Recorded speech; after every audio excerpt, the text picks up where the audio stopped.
Just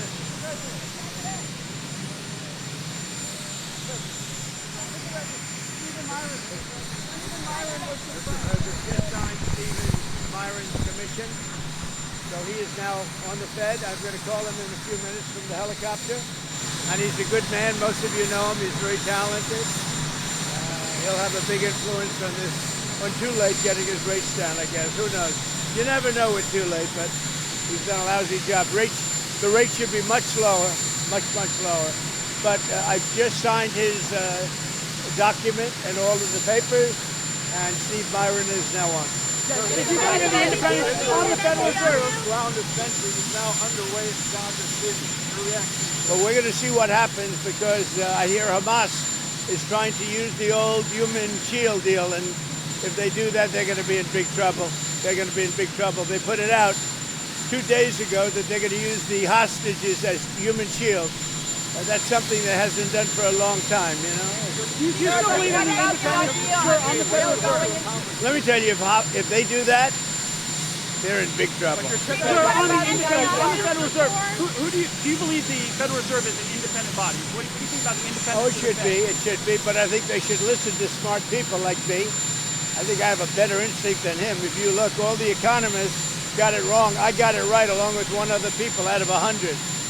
So they should listen to people that are smart. Nothing wrong with that. But they have to make their own choice. But they should listen. Prime Minister Netanyahu? No idea.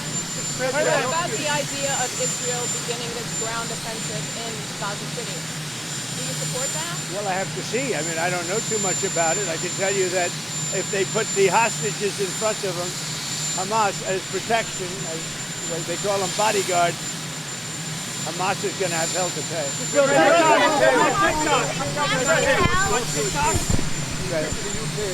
You trip to the UK today. What do you hope to achieve?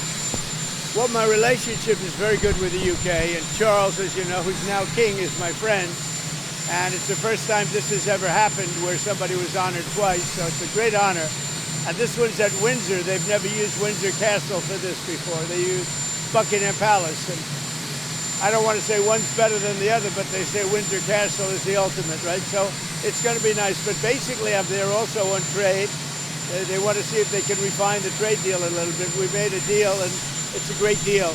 And I'm into helping them. Our country is doing very well.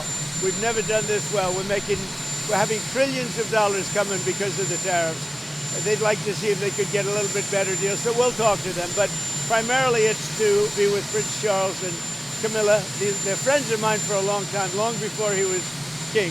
And it's an honor to have him as king. And, you know, I think he represents the country so well. I've watched. He's such an elegant gentleman, and he represents the country so well. Actor Robert Redford passed away today. Did you hear about that? Oh, he did? Wow. Apparently in his sleep at his home. Well, that's a good way to go, I guess. But I'll tell you, Robert Redford was great. He had a series of years that there was nobody better. This just happened, I guess. Huh? Yeah. Wow. Yeah. He died at his home in Utah in his sleep. Yeah. And what movie would you say you liked the best in? Well, you have a lot of them. Honestly, I'd say he made 7 or 8 great movies. They were really great. There was a period of time when he was the hottest. I thought he was great. On TikTok, will TikTok go dark? Are you going to delay the TikTok ban? Well, we have a deal on TikTok. I've reached a deal with China. I'm going to speak to President Xi on Friday to confirm everything up. We made a very good trade deal, and I hope good for both countries, but a very different deal than they've made in the past. What companies are going to We'll be announcing that. We have a group of very big companies that want to buy it. And, you know, the kids wanted it so badly. I had parents calling me up. They don't want it for themselves. They want it for their kids. They say, if I don't get it done, they're in big trouble with their kids. And I think it's great. I hate to see value like that thrown out the window. So on auto executives... And, you know, you're talking about tens of billions of dollars. But some auto executives are concerned that compromising the 15% for auto tariffs coming in hurts American automakers. What do you say to... Well, I haven't compromised anything. Where did I compromise? Going down to 15% from 25. Going down to 15%? Yes, from 25. We charge, well, and where did the 25 come from? It came from there. Mr. President. You tell me. Mr. President. Some auto Just so you know, some auto they paid nothing. for years. Now they're paying 15%. And some things can pay more, like chips could pay more. Pharmaceuticals could pay more. You know, there's a bigger margin. With a car, you have to make 15% before you make a profit. Pretty tough. So we had a big deal. Don't forget, European Union is paying our country because of tariffs $950 billion. Think of that. We're talking about a year. $950 billion. Japan is paying us $650 billion. These are countries that paid us nothing until I came along. And China's paying us a tremendous tariff. You know what the tariff is, right? You know what the tariff they're paying us? Yeah. What? Yeah, so it's 30% for the fentanyl as well as whatever for the 301. 20% for the fentanyl. But 20%. the overall is about 55%. Okay? That's as opposed to nothing. Would you say that's a difference?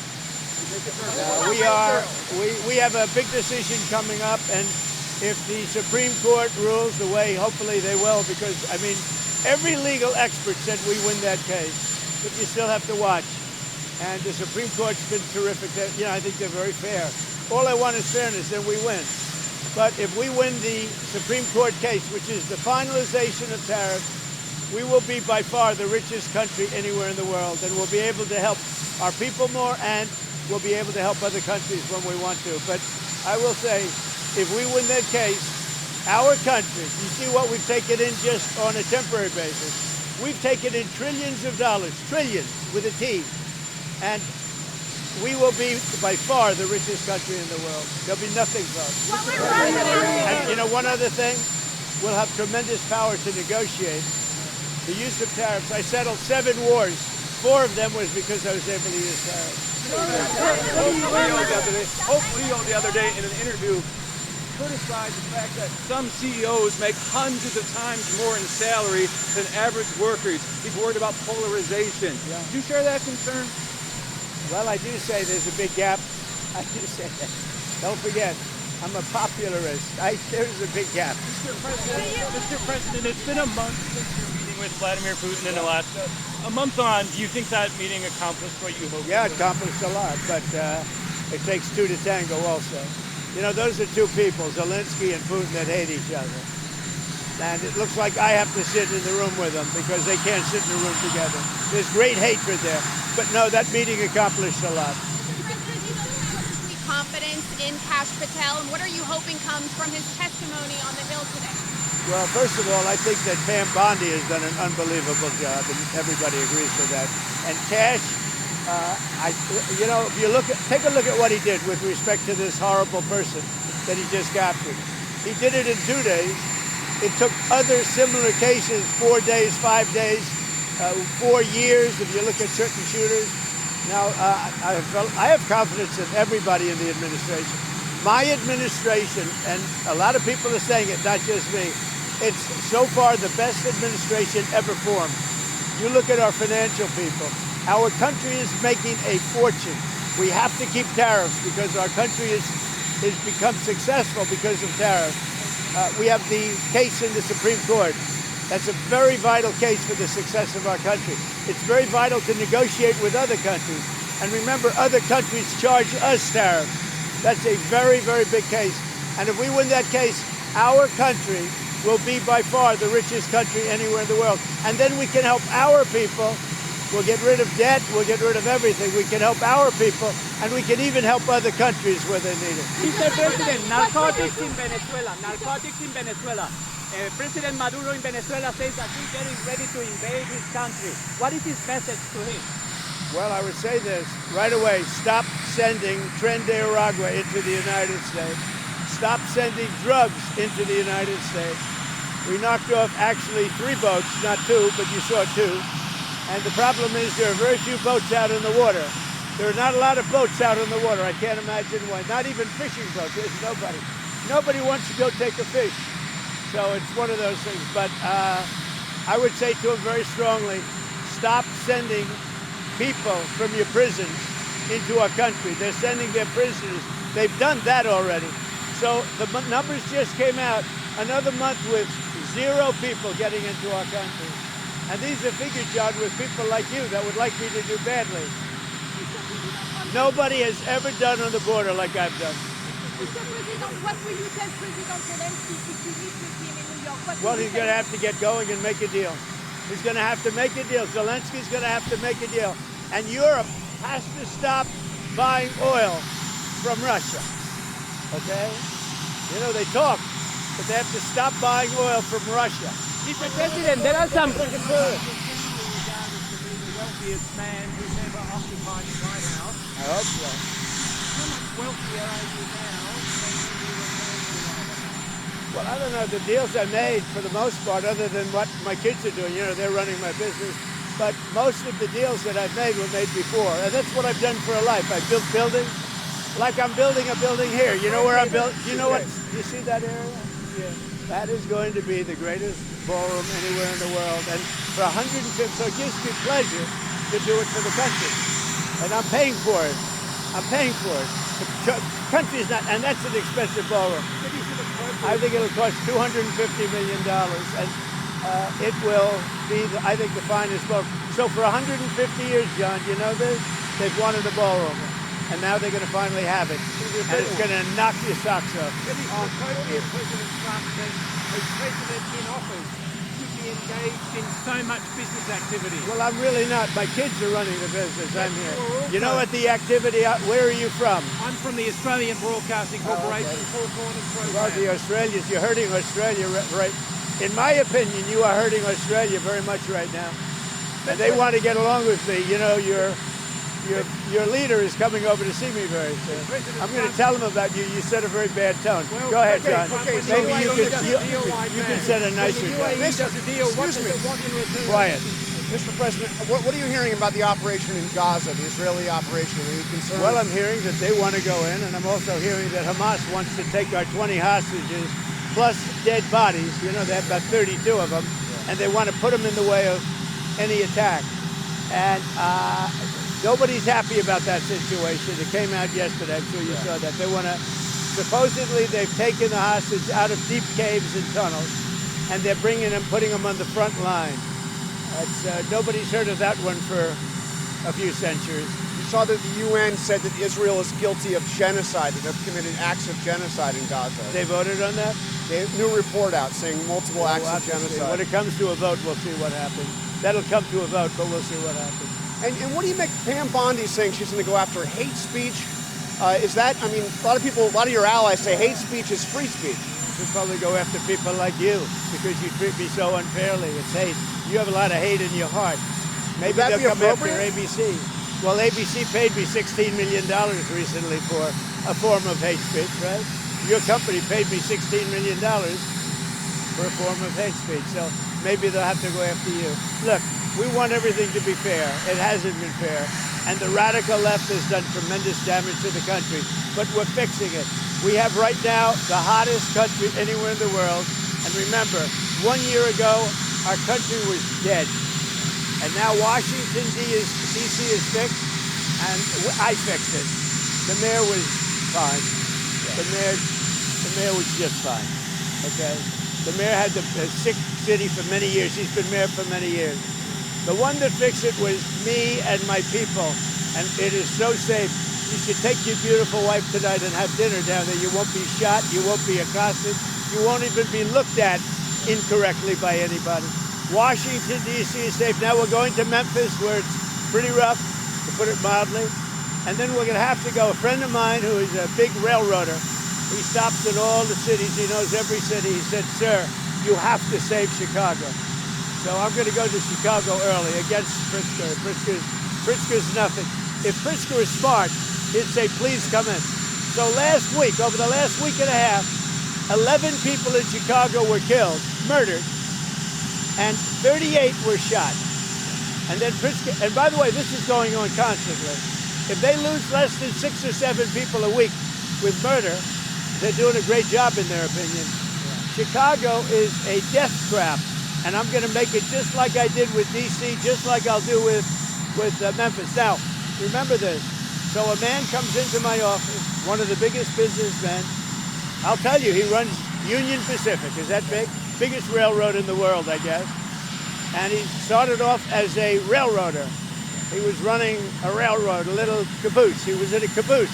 Now he runs the whole damn thing. 45 years ago, he started off in a caboose. I don't know what that's all about.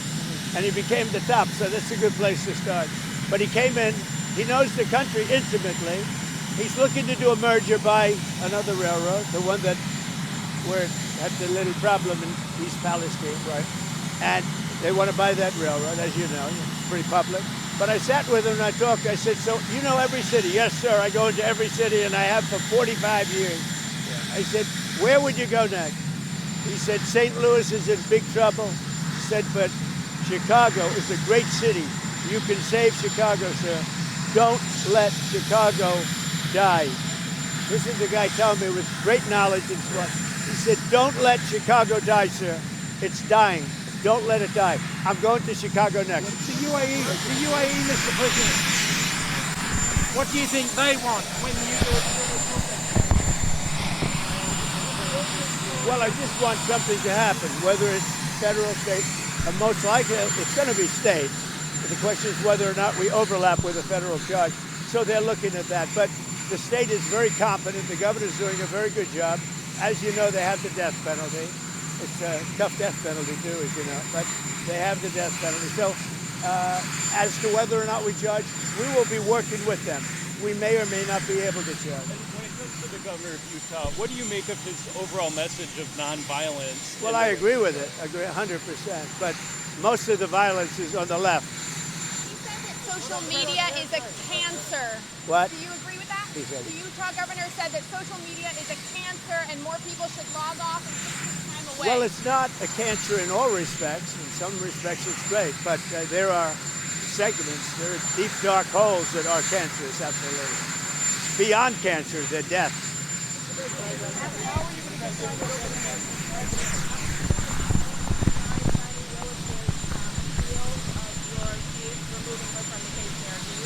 Well, that was a great decision.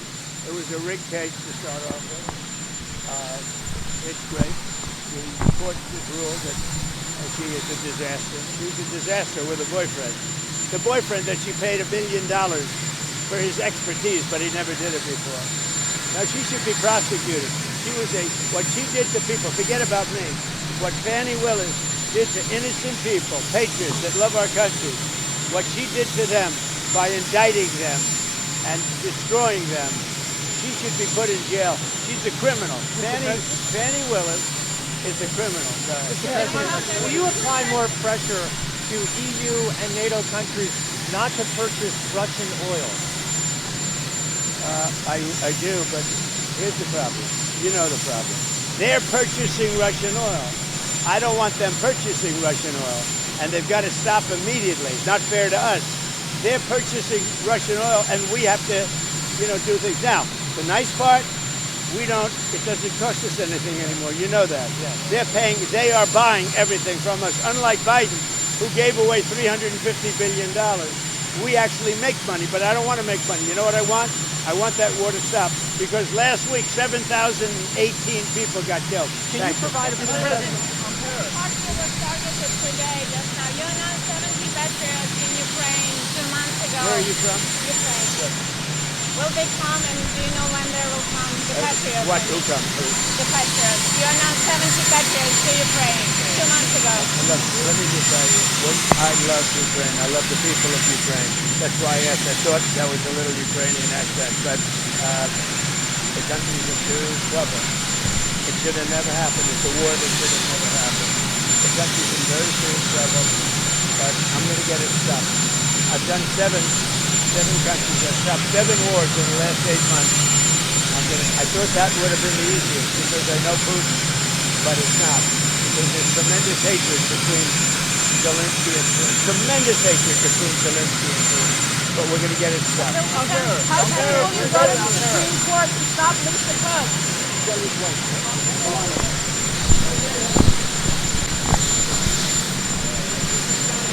Well,